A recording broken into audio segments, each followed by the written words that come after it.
Hello, welcome back to my Batman and Joker story. We're on chapter 15, and for those of you who don't know, yes, 8 years ago on Wattpad, I wrote a Batman and Joker story where they fall in love, and it's really cute and embarrassing, and I'm reading it out loud for everybody.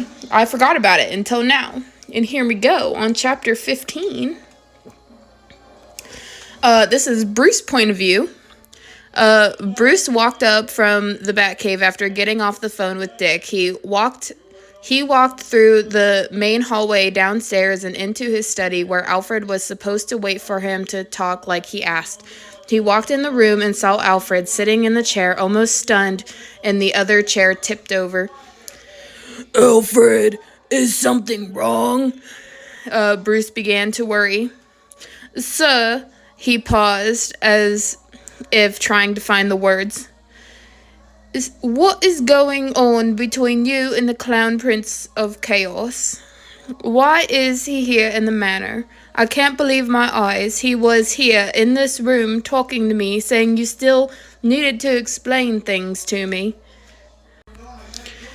Well, if there's something you have to tell me, then let's talk. I can't believe you didn't mention anything to me to begin with, unless, of course, Joker somehow discovered your identity and broke in here.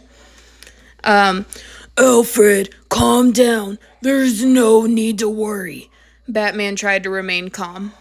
I brought him here last night while you were gone. I didn't think to tell you anything first because it was more of the heat of the moment kind of thing. I should have talked to you days ago about how I've been feeling, but it's not easy for me to express my emotions in that way. I'm sorry for that. He has done no harm since he's been here. He knows who I am and everything about us, but most of all, what I need to talk to... I needed to put the word you there.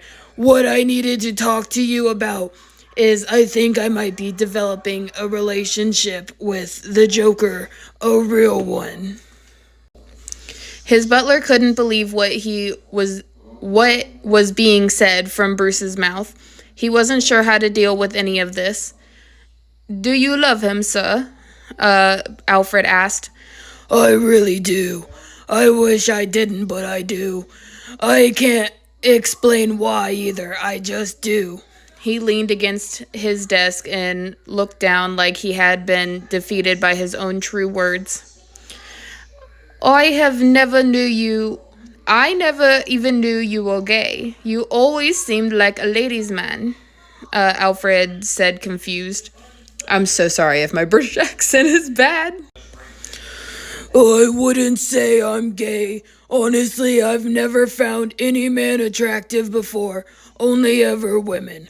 Until Joker came along. He's the only guy I've ever been really crazy about. You're one exception, Alfred joked. Yeah, pretty much. Bruce laughed a little. Are you sure you can trust him, though, Master Bruce? After everything he's done in the past, I wouldn't have thought you'd be more curious. I can't understand your feelings, and you know I will forgive you. You're like a son to me, sir. I don't want you to get hurt. Love can blind you. Make sure you keep a clear head about everything and know what you're doing. Stay safe, Alfred said, standing up, putting a hand on Bruce's shoulder. Bruce looked up at him, feeling better. He had someone there for him. I really do feel like I can trust him right now.